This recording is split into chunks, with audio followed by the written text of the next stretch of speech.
Ir jāsaka, ka Rīgas modes žurnālam kādreiz bija daudz plašāka nozīme un vērtība nekā mums varētu likties. Tas nebija tikai par piegrieznēm vai siluetu izplatīšanu, bet žurnāls veidoja sievietēm toreiz gaumes un stila izjūtu un arī rādīja, kas ir tas skaistuma etalons. Šis arī kļuva par monētas tādu kopēju iedvesmu. Un monētas aversēs mēģināja parādīt sievietes kopēju tēlu, iedvesmojoties no 70. gadu stilistikas un arī Georga Smeltera aplikācijas stila, minimalistiskā stila plakātiem.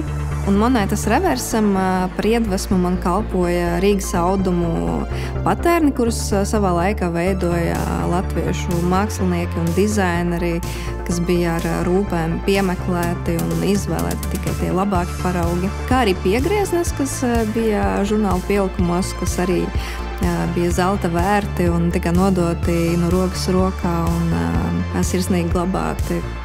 Manuprāt, katrai sievietei ir kāds personisks stāsts, kas saistīts ar žurnālu Rīgas modes, un arī manai ģimenē sievietes ir šūšas, gan vecmāmiņa, gan tante un arī mana māte. Līdz ar to žurnāli ir bijuši pie mums, un es viņus kā bērns pētīju un šķirstīju. Man ļoti patika tās ilustrācijas, kas īstenībā iespējams ir ietekmējuši arī manu karjeras izvēli kļūt par modes ilustrātoru. Šķirstot žurnālus, es nonācu pie apziņas, cik ļoti ir mainījusies modes industrija kopš tiem laikiem un kas notiek modē šobrīd.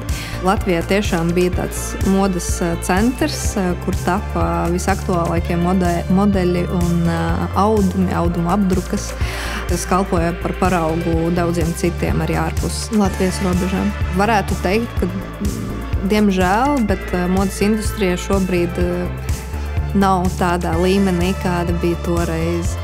Un teikšu godīgi, man par to ir neliels sentiments, tāpēc man ir arī liels prieks, ka ir tapusi šī monēta, kas ir veltīta tieši Rīgas modēm, kas ir bijis liels nozīmīgs periods Latvijas modes industrijā, kas paliks vēsturē.